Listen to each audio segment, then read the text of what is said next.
Good afternoon dear student of class 10। हम लोग आज सीखेंगे लेवलिंग करना ह्यूमन आई का, नेत्र गोलक का। यहाँ पर नंबरिंग दिया हुआ है 1 2 3 4 5 6 7 8 9 10 11 12 13 14। तो ये जो नंबर है उसी के अनुसार हमें ह्यूमन आई या नेत्र गोलक के विभिन्न भागों को नामांकित करना है। तो पहला भाग है, पहला नंबर में ये कौन सा भाग होगा नेत्र गोलक का? तो ये नेत्र गोलक का सामने में उभरा हुआ भाग है, इसको हम लोग कहते हैं कॉर्निया। कॉर्निया किससे बनता है? तो नेत्र गोलक के सबसे बाहर जो आवरण पाया जाता है सफ़ेद कलर का कड़ा आवरण, जो नेत्र गोलक को एक निश्चित आकार देता है और यह अपारदर्शी होता है। इसका 5/6 भाग जो पीछे की तरफ होता है अपारदर्शी होता है, जिससे प्रकाश की किरणें प्रवेश नहीं कर सकती। किंतु स्क्लेरा का 1/6 भाग जो है ये सामने की तरफ झुक करके कॉर्निया बनाता है, जो पारदर्शी होता है और जो प्रकाश की किरणों को आँख के अंदर प्रवेश करने देता है कॉर्निया। दूसरा नंबर कौन सा भाग है ये आँख का? तो ये लाइन हम देख रहे हैं कहाँ जा रहा है। हम लोग देख रहे हैं लेंस के कारण नेत्र गोलक या ह्यूमन आई दो भागों में बढ़ जाता है। पहला भाग कॉर्निया और लेंस के बीच का जो भाग है इसको हम लोग एंटीरियर चेंबर या अग्रवेश्म कहते हैं। इसमें तेजोजल या एक्वस ह्यूमर भरा रहता है जो रिफ्रैक्टिव मीडियम या वर्तित माध्यम का कार्य करता है। तो नंबर 2 को हम लोग लेवल करेंगे अग्रवेश्म या एंटीरियर चेंबर। उसके बाद लेंस के कारण नेत्र गोलक का दूसरा भाग लेंस और रेटिना के बीच का भाग है, इसे हम लोग पश्चवेश्म या पोस्टीरियर चेंबर कहते हैं और इसके अंदर काचर द्रव्य या विट्रियस ह्यूमर भरा रहता है। यह भी वर्तित माध्यम या रिफ्रैक्टिव मीडियम का कार्य करता है। तीसरा नंबर लेवलिंग, ये किस पोर्शन को दिखाया गया है? इस पोर्शन को, यानी दो आइरिस के बीच के जगह को। तो इस भाग का नामांकन करेंगे, लेवलिंग करेंगे तारा छिद्र या प्यूपिल। तारा छिद्र या प्यूपिल क्या है? दो आइरिस के बीच के जगह को हम लोग क्या बोलते हैं? तारा छिद्र या प्यूपिल। तारा छिद्र या प्यूपिल का क्या कार्य है? यह प्रकाश की किरणों को लेंस पर वर्तित करता है। चौथा भाग दिखाया गया है, यह है मांसल रचना, इसका नाम है आइरिस। यह आइरिस किससे बना? तो आँख में नेत्र गोलक में मध्य आवरण पाया जाता है कोरॉइड, ये काले रंग का होता है। इसका 5/6 भाग जो पीछे की तरफ होता है पतला होता है और सामने का 1/6 भाग जिधर कॉर्निया है वो भाग मोटा होता है और इनसे 3 रचनाएं निकलती है। सामने की ओर मांसल रचना निकलती है जिसे हम आइरिस कहते हैं। पतले धागे के समान रचना निकलती है जिसे सस्पेंसरी लिगामेंट कहते हैं और इंट्रिंसिक मसल या आंतरिक मांसपेशी निकलती है, सिलियरी बॉडी जिसे कहते हैं। ये तीनों रचना सस्पेंसरी लिगामेंट, सिलियरी बॉडी और आइरिस, ये कोरॉइड या नेत्र गोलक के मध्य आवरण से बना है। कोरॉइड काले रंग का आवरण होता है और इसमें रक्त वाहिनी पाई जाती है जो नेत्र गोलक को पोषण देती है। तो हम लोग देख रहे थे चौथा भाग है आइरिस, जो नेत्र गोलक के मध्य आवरण कोरॉइड से बना है, कॉर्निया की तरफ झुककर दो मांसल रचना बनाता है जिसे हम आइरिस कहते हैं। और आइरिस का कार्य है तारा छिद्र या प्यूपिल के आकार को नियंत्रित करना। जब हम नज़दीक की चीज़ों को देखते हैं तो तारा छिद्र का आकार छोटा हो जाता है, दूर की चीज़ों को देखने से तारा छिद्र फैल जाता है, प्यूपिल फैल जाता है, प्यूपिल का आकार बड़ा हो जाता है। यानी आइरिस जो मांसल रचना है वो छोटा और बड़ा होकर के तारा छिद्र के आकार को नियंत्रित करती है। 5 नंबर जो दिखाया गया है उसका लेवलिंग या उसका नामांकन करेंगे कंजक्टिवा। कंजक्टिवा क्या है? तो नेत्र गोलक में सामने की तरफ जो झुका हुआ भाग जिसे कॉर्निया कहते हैं, कॉर्निया नेत्र गोलक का पारदर्शी भाग है, इससे नेत्र के अंदर प्रकाश की किरणें प्रवेश करती है और ये कंजक्टिवा कॉर्निया के ऊपर पारदर्शी आवरण बनाता है। 6 नंबर कौन सा भाग है? कोरॉइड से जिधर कॉर्निया है सामने की तरफ नेत्र गोलक में कोरॉइड से पतले धागे के समान रचना निकलती है जिसे सस्पेंसरी लिगामेंट कहते हैं, दोनों तरफ से निकला हुआ है और ये क्या करता है, लेंस को पकड़कर रखता है। 7 नंबर ये लेंस है।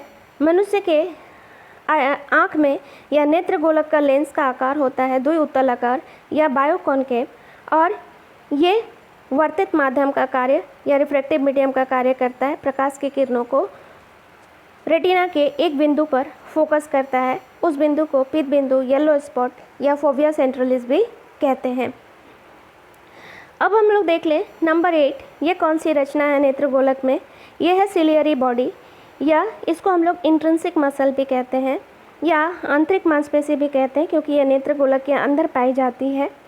और यह सिलियरी बॉडी लेंस का समायोजन करती है दूर की चीज़ों को देखने के समय में, नज़दीक की चीज़ों को देखने के समय में। दूर की चीज़ों को देखते समय लेंस का आकार लंबा और पतला हो जाता है, नज़दीक की चीज़ों को देखते समय लेंस का आकार छोटा और मोटा हो जाता है और जिससे हम किसी भी दूर या नज़दीक की वस्तु को देख सकते हैं।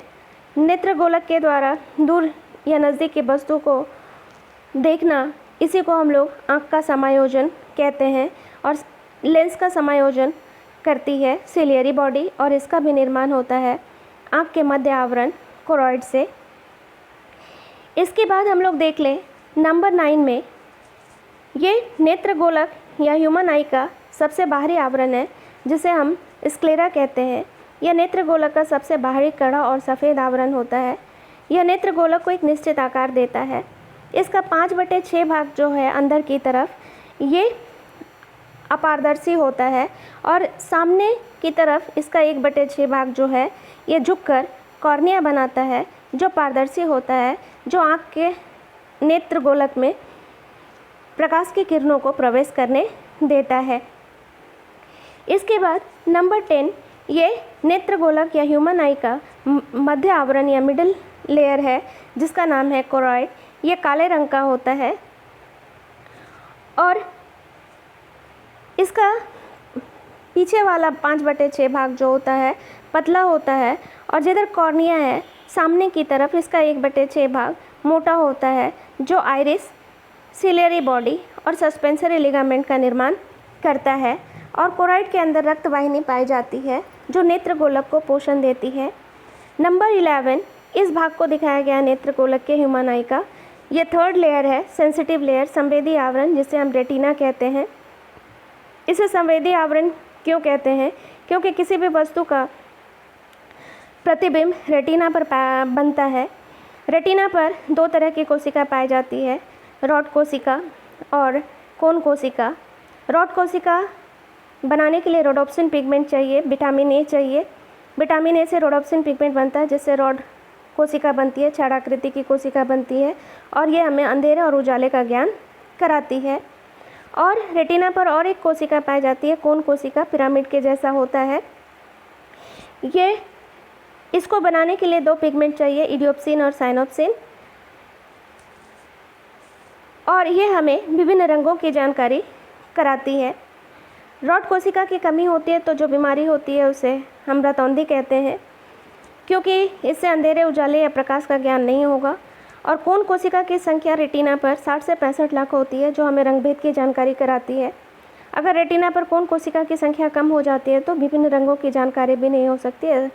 स्पेशली लोग लाल और हरे रंग में डिफरेंस नहीं कर सकते। इस बीमारी को कलर ब्लाइंडनेस या वर्णांधता कहते हैं। रेटिना 2 आवरण से बना है, पिगमेंटेड आवरण और सेंसिटिव आवरण। सेंसिटिव आवरण में 3 आवरण पाए जाते हैं रेटिना पर। एक है गैंग्लियन आवरण, दूसरा है बाइपोलर न्यूरॉन स्तर और तीसरा है सेंसिटिव आवरण। गैंग्लियन सबसे भीतर पाया जाता है, इसके बाद है बाइपोलर या न्यूरॉन स्तर, उसके बाद है ग्राहक स्तर जहाँ पर रॉड और कोन कोशिका पाई जाती है। गैंग्लियन स्तर से ऑप्टिक नर्व जुड़ा रहता है। रॉड और कोन कोशिका से बाइपोलर न्यूरॉन का एक ध्रुव जो है ऑप्टिक नर्व से जुड़ा रहता है और दूसरा सिरा रॉड और कोन कोशिका से जुड़ा रहता है और यहाँ से देखने की संवेदना जो है ऑप्टिक नर्व या दृष्टि तंत्रिका में जाती है। नेक्स्ट पॉइंट लेवल करना है वो है पीत बिंदु, इसको येलो स्पॉट भी कहते हैं या फोविया सेंट्रलिस भी कहते हैं। अगर हम नेत्र गोलक में मध्य में एक काल्पनिक रेखा खींचे तो वह रेटिना के जिस भाग पर मिलती है उस भाग को हम लोग बोलते हैं पीत बिंदु या येलो स्पॉट या फोविया सेंट्रलिस, क्योंकि यहाँ पर किसी भी वस्तु का सबसे स्पष्ट प्रतिबिंब बनता है। स्पष्ट प्रतिबिंब क्यों बनता है? क्योंकि इस जगह पर रॉड और कोन कोशिका की संख्या सबसे अधिक होती है। कोई भी चीज़ हम देख रहे हैं, जैसे पेड़ को ही देख रहे हैं, तो पेड़ से चलते हुए प्रकाश की किरणें कॉर्निया से होते हुए नेत्रगोलक के अग्रवेश्म से होते हुए ताराचिद्र से होते हुए लेंस पर वर्तित होती है और लेंस उस प्रकाश की किरणों को काचर द्रव में भेजता है, वर्तित करके रेटिना के जिस भाग पर फोकस करता है उस भाग को भी हम लोग पीत बिंदु बोलते हैं। रेटिना से प्रकाश की किरणें, लेंस से चलती हुई प्रकाश की किरणें रेटिना के जिस भाग पर मिलती है उस भाग को हम लोग पीत बिंदु कहते हैं। इसके बाद नेक्स्ट पॉइंट है 13 नंबर, इसको हम लोग क्या कहते हैं? दृष्टि तंत्रिका या ऑप्टिक नर्व, जो अंध बिंदु से जुड़ी रहती है और ये वस्तु के प्रतिबिंब को मस्तिष्क में भेजती है, ऑप्टिक सेंटर में, कॉर्टेक्स के ऑप्टिक सेंटर में, और वहाँ पर उस वस्तु का वास्तविक और सीधा प्रतिबिंब बनता है। जैसे पेड़ को देख रहे थे, पेड़ से चलती हुई प्रकाश की किरणें कॉर्निया, अग्रवेश्म, ताराछिद्र से होते हुए लेंस पर जाती है और फिर लेंस उस प्रकाश के किरणों को वर्तित करता है। यहाँ पर वर्तित माध्यम काचर द्रव, और वो प्रकाश की किरण पीत बिंदु पर फोकस होती है और यहाँ पर उस पेड़ का प्रतिबिंब बनता है, स्पष्ट प्रतिबिंब बनता है, वास्तविक होता है किंतु उल्टा प्रतिबिंब बनता है। अब इस प्रतिबिंब की संवेदना ऑप्टिक नर्व या दृष्टि तंत्रिका ब्रेन के मस्तिष्क के कॉर्टेक्स के ऑप्टिक सेंटर में भेजती है और वहाँ पर किसी भी वस्तु का वास्तविक और सीधा प्रतिबिंब बनता है। हमारे नेत्र गोलक के देखने की क्रियाविधि या ह्यूमन आई के देखने की क्रियाविधि जो है कैमरा के समान है। तो 13 नंबर दृष्टि तंत्रिका या ऑप्टिक नर्व जो ब्रेन के कॉर्टेक्स के ऑप्टिक सेंटर से जुड़ी हुई है और संवेदना कॉर्टेक्स के ऑप्टिक सेंटर में जाती है और हम लोग किसी वस्तु का वास्तविक प्रतिबिंब देख पाते हैं, सीधा प्रतिबिंब देख पाते हैं। 14 नंबर ये है नेत्र गोलक का पश्चभेस्म या पोस्टीरियर चैम्बर।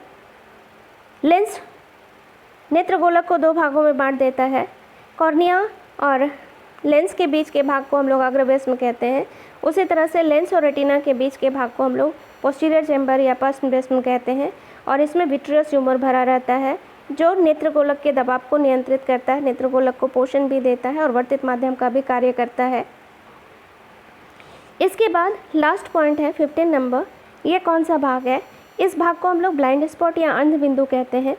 इसे ब्लाइंड स्पॉट क्यों कहते हैं? क्योंकि इस भाग में कोई रॉड और कोन कोशिका नहीं पाई जाती है और यहाँ से दृष्टि तंत्रिका जुड़ी रहती है। इस तरह से हम लोग नेत्र गोलक के डिफरेंट भाग को लेबलिंग कर सकते हैं और इससे नेत्र गोलक या ह्यूमन आई के विभिन्न भागों को याद रखने में भी सुविधा होगी।